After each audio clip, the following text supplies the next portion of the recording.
बच्चों, हम बात कर रहे हैं कंपनी के वित्तीय विवरण की। पिछले भाग 1 में हमने कंपनी के वित्तीय विवरण के अर्थ, उसके महत्व, उपयोगिता और साथ ही साथ उसकी सीमाओं के बारे में समझा था।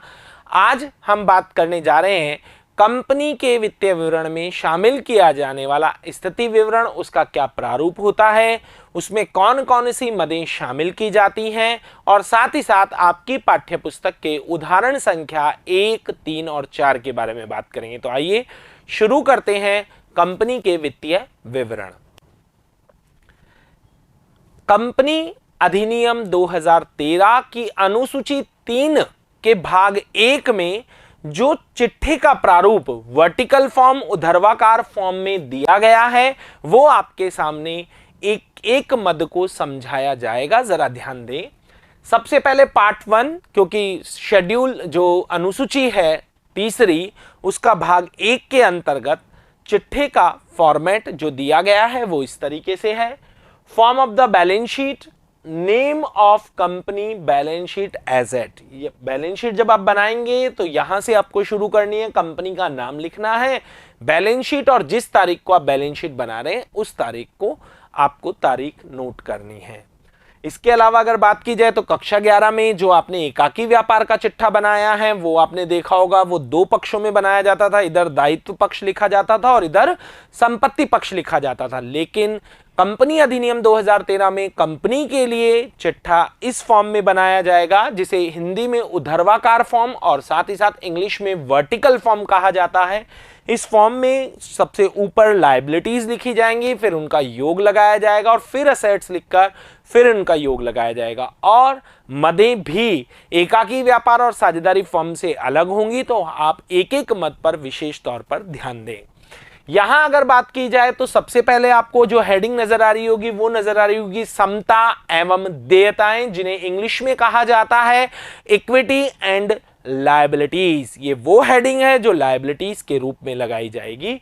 उसके बाद में आपको ये जो नजर आ रहा है अंशधारक की निधि, आवंटन लंबित रहने के दौरान अंश, आवेदन धन, गैर चालू दायित्व। चालू दायित्व ये है चिट्ठे के समता एवं दायित्व पक्ष के शीर्षक, और उसके अंदर जो आपको मदें नजर आ रही हैं वो है उप शीर्षक, यानी कि हेडिंग और सब हेडिंग।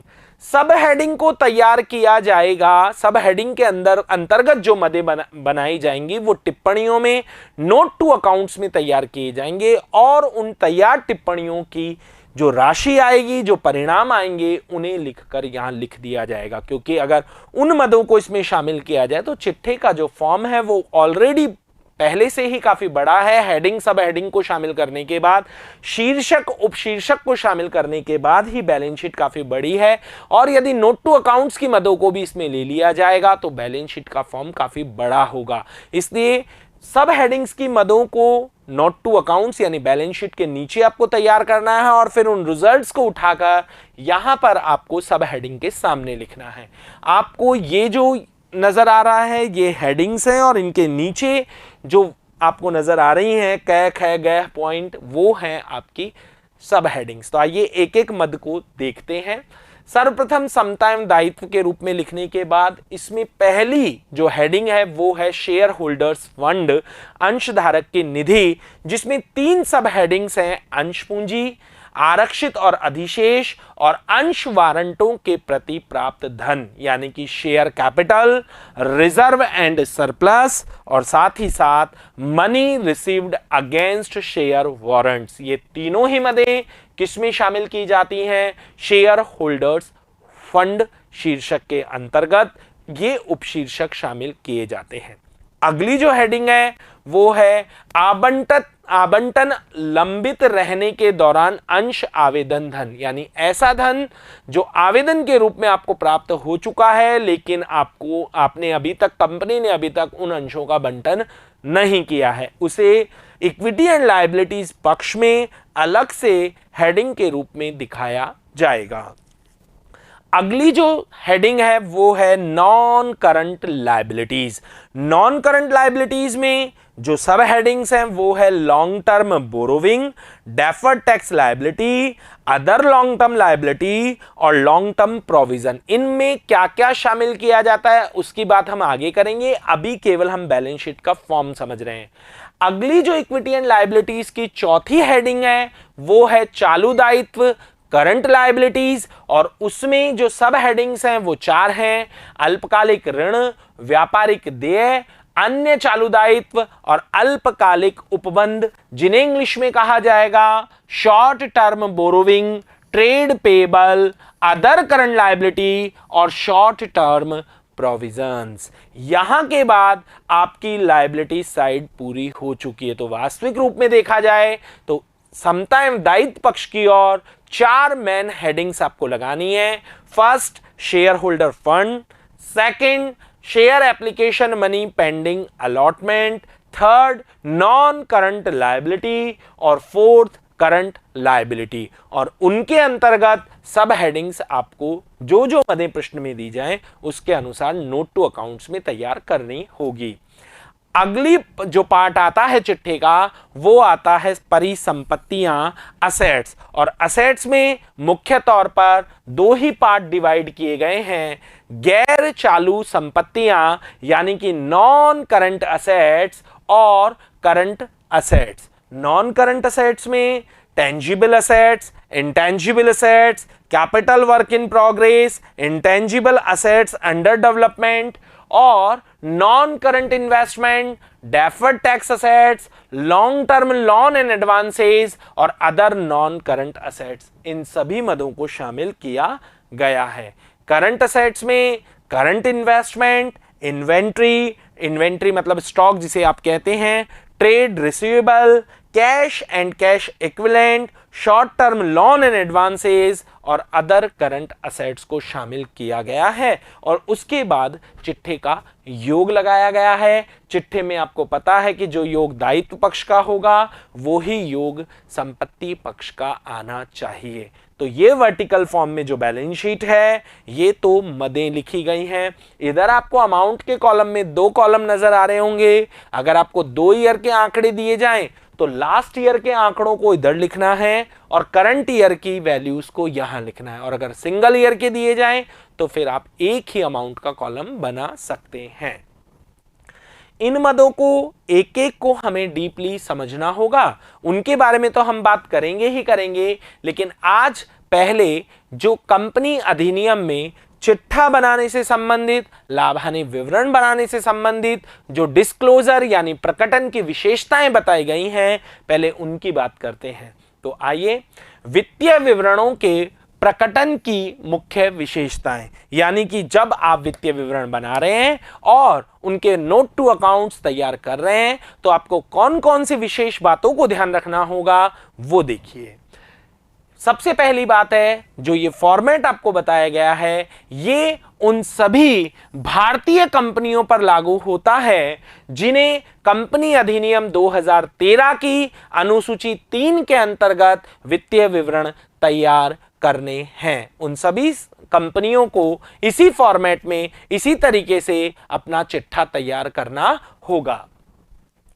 यह बीमा कंपनी व बैंकिंग कंपनी या फिर ऐसी कंपनी जिसके तुलन पत्र अथवा आय विवरण का प्रारूप अन्य किसी अधिनियम में निर्धारित हो तो उन पर लागू नहीं होगा। यानी जो फॉर्मेट आपको चिट्ठे का पीछे बताया गया है ये बीमा कंपनियों पर, बैंकिंग कंपनियों पर या फिर उन कंपनियों पर लागू नहीं होगा जिनके लिए अलग से क्या बनाया गया है, अलग से बनाया गया है अधिनियम, और उस अधिनियम में ही दिया गया है इसका क्या फॉर्मेट। लेखा मानक कंपनी अधिनियम 2013 की अनुसूची 3 पर भी प्रभावी होंगे। लेखा मानक जो भारतीय सीए संस्थान द्वारा समय समय पर मार्गदर्शन के तौर पर लेखा मानक जारी किए जाते हैं वो लेखांकन में भी अप्लाई होंगे और अनुसूची 3 पर भी यानी इस फॉर्मेट पर भी अप्लाई होंगे। वित्तीय विवरणों या टिप्पणियों में प्रकटीकरण अनिवार्य है। वित्तीय विवरणों में नोट टू अकाउंट्स बनाना अनिवार्य होगा। अनुसूची थर्ड में प्रयुक्त शब्दों का अर्थ वही लिया जाएगा जो लेखा मानकों में परिभाषित है, यानी लेखा मानकों में जिन शब्दों को जिस तरीके से बताया गया है अनुसूची 3 में चिट्ठा और लाभ हानि विवरण बनाते समय भी उनका अर्थ वही लिया जाएगा। संपत्तियों व दायित्वों का चालू व गैर चालू यानी करंट और नॉन करंट में विभाजन किया जाएगा, यानी दायित्वों को भी नॉन करंट लायबिलिटी और करंट लायबिलिटी और संपत्तियों को भी करंट असेट्स और नॉन करंट असेट्स में डिवाइड करके फिर उनका जो चिट्ठे में प्रदर्शन किया जाएगा। वित्तीय विवरणों में दिखाए जाने वाले अंकों का पूर्णांकन विक्रय पर आधारित है, यानी राउंडेड ऑफ अगर आप राशि को दिखाते समय संक्षिप्त करते हैं तो किस तरीके से कर सकते हैं, उन्हें पूर्णांकित किस तरीके से कर सकते हैं, यह इस बात पर निर्भर करता है कि संस्था का वार्षिक विक्रय यानी कि उनका वार्षिक आवर्त कितना है। यदि उनका वार्षिक आवर्त 100 करोड़ से कम है यानी 100 करोड़ तक है तो अंकों को सैकड़ा, हजार, लाख या 10 लाख तक पूर्णांकित किया जा सकता है।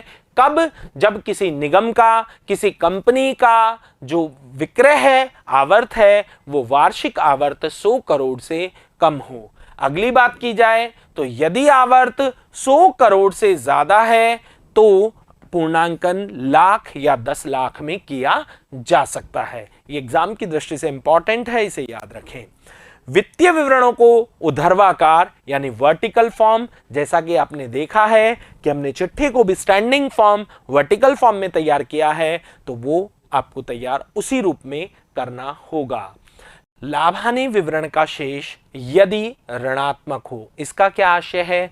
सामान्यतः लाभ हानि खाते का शेष क्रेडिट शेष होता है और उसे सरप्लस कहा जाएगा, क्योंकि सामान्यतः लाभ हानि खाता जो है वो लाभ दिखाता है और उसके शेष को सरप्लस कहा जाता है। लेकिन यदि लाभ हानि खाते का शेष नाम शेष हो यानी उसमें लाभ की बजाय हानि हो तो भी उसे रिजर्व एंड सरप्लस के शीर्षक के अंतर्गत ही दिखाया जाएगा, लेकिन ऋणात्मक रूप से यानी उसे योग में जोड़ने की बजाय घटाया जाएगा। और ऋणात्मक अंकन कैसे किया जाएगा? आपको उसे कोष्टक में रख देना है तो वो ऋणात्मक अंकन होगा।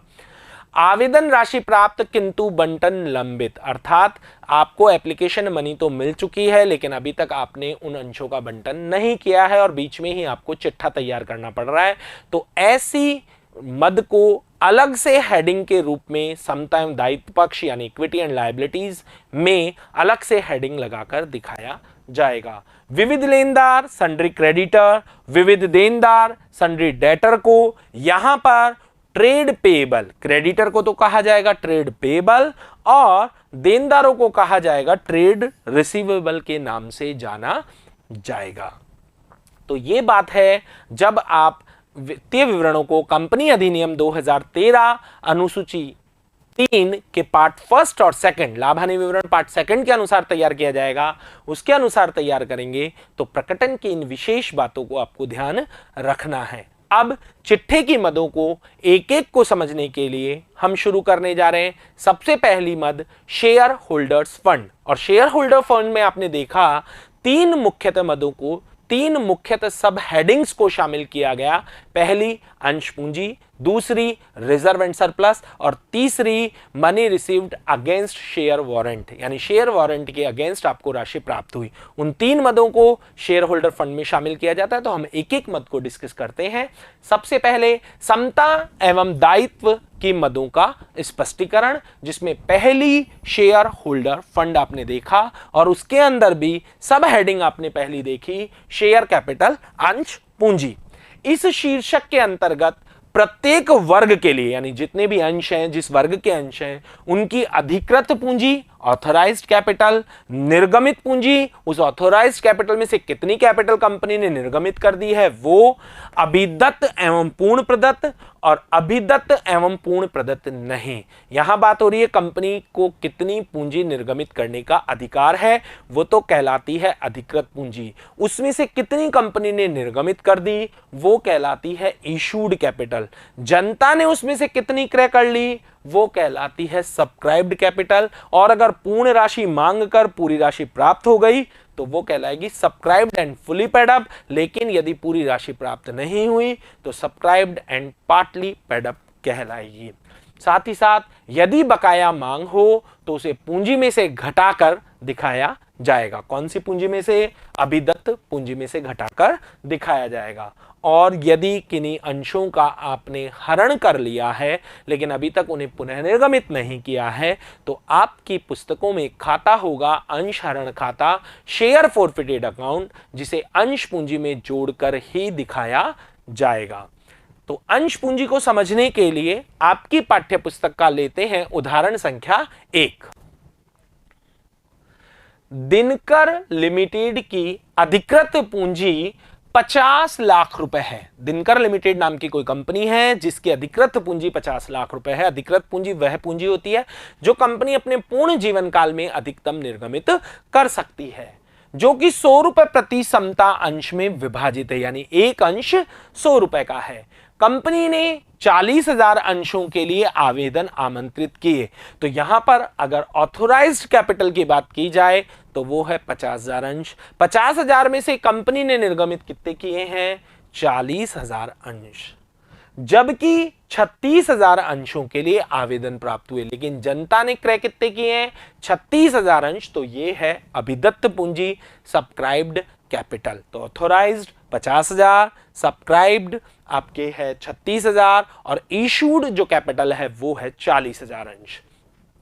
समस्त मांगे मांग ली गई, यानी 100 रुपए के 100 रुपए मांग लिए गए हैं और प्राप्त भी हो गई, सिवाय 500 अंशों के जिन पर 20 रुपए की अंतिम मांग प्राप्त नहीं हुई। 500 अंश ऐसे हैं जिन्होंने 20 रुपए की अंतिम मांग नहीं दी, यानी कि कॉल इन एरियर है। और इसमें से कंपनी ने 200 अंश, 500 में से 200 अंश जिन पर अंतिम मांग प्राप्त नहीं हुई कंपनी ने हरण कर लिया, यानी 300 अंश का हरण नहीं किया है और 200 अंशों का हरण कर लिया। तो 300 अंशों पर बकाया मांग होगी और 200 अंशों पर बकाया मांग नहीं बल्कि शेयर फॉरफिटेड का शेष होगा। शेयर फॉरफिटेड के शेष को अंश पूंजी में जोड़कर दिखाया जाता है, जबकि बकाया मांग को घटाकर दिखाया जाता है अंश पूंजी में। इस बात का ध्यान रखें। कंपनी के तुलन पत्र में अंश पूंजी कैसे दर्शाई जाएगी, इसके लिए खातों की टिप्पणियां भी तैयार करें। तो सबसे पहले कंपनी कौन सी? दिनकर लिमिटेड। तो बैलेंस शीट कुछ इस तरीके से होगी, books of Dinkar limited, balance sheet as at, जो भी डेट होगी वो डेट डालेंगे। आपको बताया गया लायबिलिटी साइड जिसका सबसे मेन हेडिंग है इक्विटी एंड लायबिलिटीज, उसके नीचे फर्स्ट हेडिंग है शेयर होल्डर फंड और उसके नीचे जो सब हेडिंग है वो है शेयर कैपिटल। और इस शेयर कैपिटल को शो ऑफ करने के लिए आप अपनी पुस्तकों में तैयार करेंगे नोट टू अकाउंट्स, क्योंकि मैंने जैसा बताया कि सब हेडिंग्स के अमाउंट को नोट टू अकाउंट्स में आपको तैयार करना है। तो नोट टू अकाउंट्स किस तरह से तैयार किए जाते हैं? जस्ट बैलेंस शीट के नीचे तैयार किए जाएंगे और इस तरीके से आपको शो करना है। सबसे पहले शेयर कैपिटल में ऑथोराइज्ड कैपिटल कितने अंश आपको बताए गए हैं? 50,000 अंश। 50 लाख रुपए की पूंजी दी गई है, उसमें 100 का भाग दे दीजिए तो 50,000 अंश आ जाएंगे 100 रुपए वाले, तो ये हो जाएंगे 50 लाख। यहां लाइन खींच दीजिएगा क्योंकि इसे योग में शामिल नहीं करते हैं। उसके बाद इशूड कैपिटल की अगर बात की जाए तो कितने अंश हैं? 40,000 अंश हैं 100 रुपए वाले, तो ये हो जाएगा 40 लाख।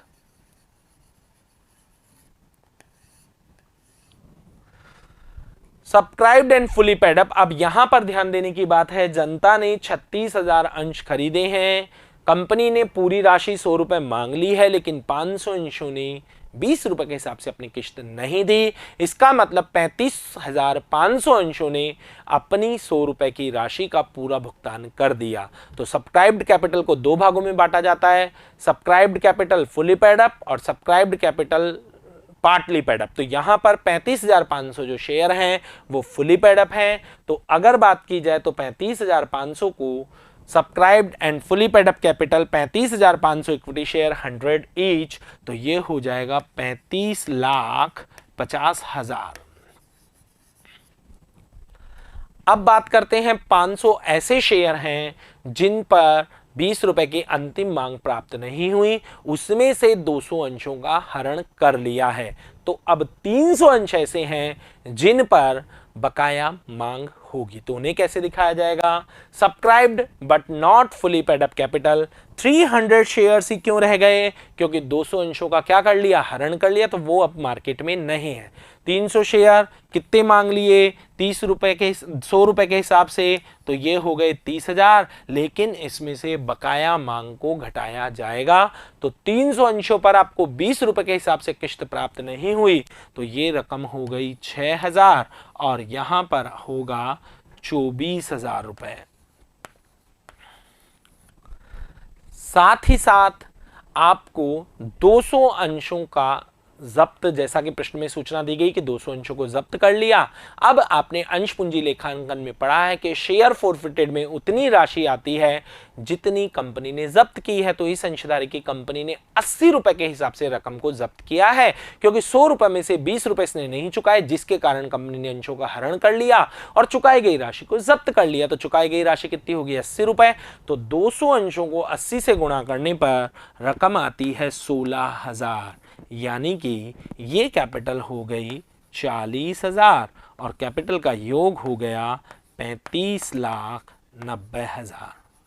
इस योग को उठाकर आप बैलेंस शीट में यहां पर शेयर कैपिटल के सामने लिखेंगे 35,90,000 और नोट टू अकाउंट्स में इस तरह से नंबरिंग डाली जाएगी। अभी आपने केवल शेयर कैपिटल का नोट तैयार किया है, इसलिए एक नंबर हमने डाला है। तो ये बैलेंस शीट में अगर नोट टू अकाउंट्स का कॉलम बनाया गया है तो यहां पर एक नंबर डाल दिया जाएगा। इसी के साथ उदाहरण संख्या 1 पूरा होता है। अब बात करते हैं चिट्ठे की अगली सब हेडिंग की, जो कि है संचय एवं आधिक्य, यानी कि रिजर्व एंड सरप्लस।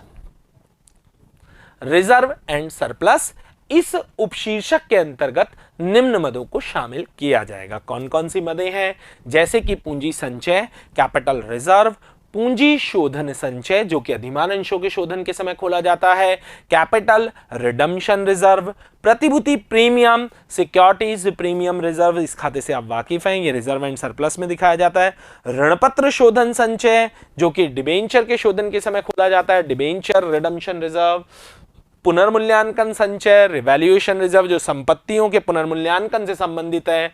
अंश विकल्प अदत्त खाता, शेयर ऑप्शन आउटस्टैंडिंग को भी अनुसूची 3 में जब चिट्ठा बनाएंगे तो रिजर्व एंड सरप्लस के नीचे दिखाएंगे। हालांकि आईसीआई का अलग मार्गदर्शन इसके संबंध में दिया है, लेकिन इसे आप रिजर्व एंड सरप्लस में अभी शामिल करें। अदर रिजर्व्स और आधिक्य मतलब लाभ हानि विवरण खाते का शेष किस किस को देने के बाद लाभांश, बोनस अंश, संचयों में हस्तांतरण के पश्चात जो शेष बचा वो सभी रिजर्व एंड सरप्लस में दिखाए जाएंगे। अब इससे संबंधित कुछ विशेष बातें हैं, वो भी देखें। संचय व आधिक्य के प्रकटीकरण के संबंध में कुछ मुख्य बातें।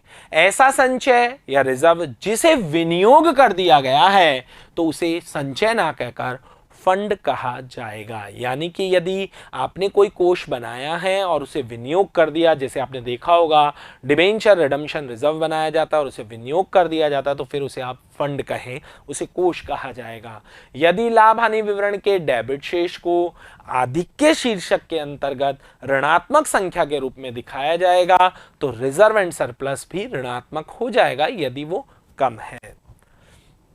अंश विकल्प अदत्त खाता, ये क्या है? जो शेयर ऑप्शन आउटस्टैंडिंग अकाउंट आया था जिसे रिजर्व एंड सरप्लस, लेकिन इसमें 2 बातें हैं तो दोनों बातें को आप समझ लीजिए। अंश विकल्प अदत्त खाता कर्मचारी क्षतिपूर्ति की ऐसी योजना है, कंपनी की तरफ से अपने कर्मचारियों को दी गई एक ऐसी योजना है जिसके अंतर्गत कंपनी के कर्मचारियों को यह विकल्प दिया जाता है कि वे भविष्य में निश्चित अवधि पर पूर्व निर्धारित मूल्य पर निश्चित मात्रा में अंश खरीद सकते हैं। यानी कर्मचारियों से कंपनी अनुबंध कर लेती है कि जो मूल्य तय हुआ है उस मूल्य पर भविष्य में कभी भी अंशधारी कंपनी के अंश क्रय कर सकते हैं।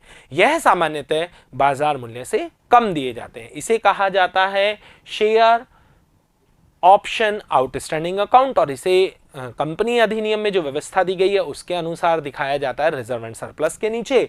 लेकिन आईसीआई के मार्गदर्शन के अनुसार इसे शेयर होल्डर फंड में अलग से उपशीर्षक के अंतर्गत दिखाया जाएगा। रिजर्व एंड सरप्लस को समझने के लिए आपकी पाठ्य पुस्तक के उदाहरण संख्या 3 की बात करते हैं। सनफिल लिमिटेड के 31 मार्च 2017 के तुलन पत्र में निम्नलिखित मदों को दर्शाइए।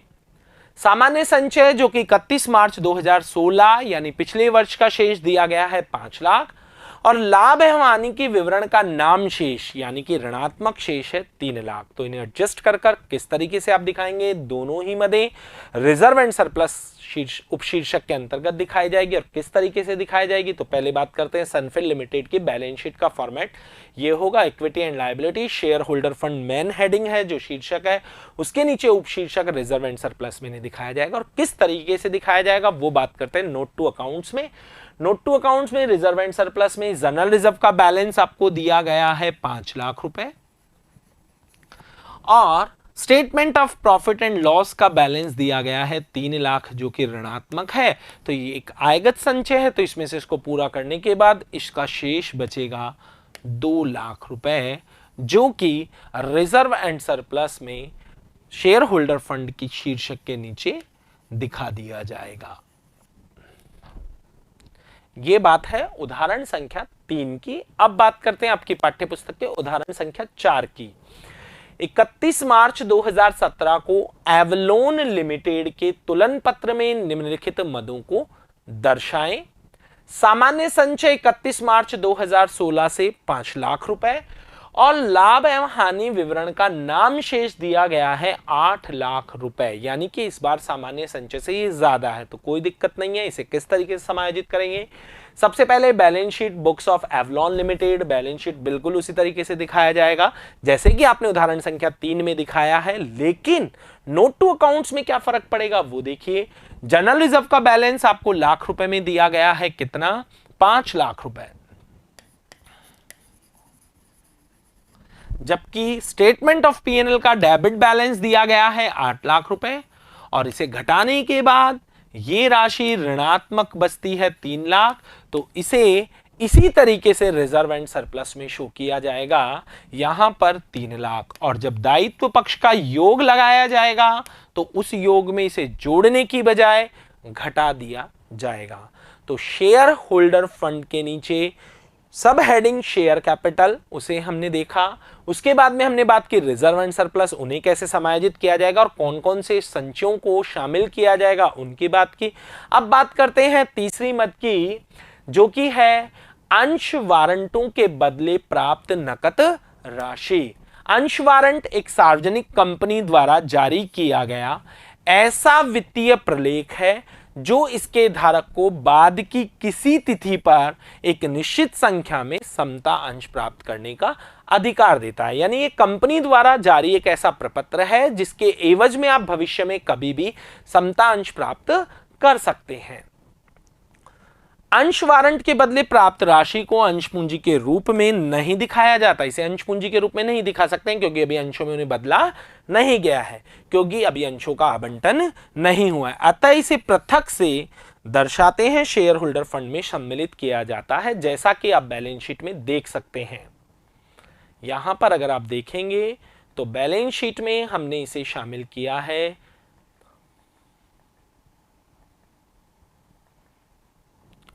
Money received against share warrant. तो आज हमने अंशधारक की निधि यानी शेयर होल्डर फंड की तीनों मदों को समझा, share capital, reserve and surplus और money received against share warrant. आगे की मदों को अगली वीडियो में समझेंगे, तब तक के लिए धन्यवाद।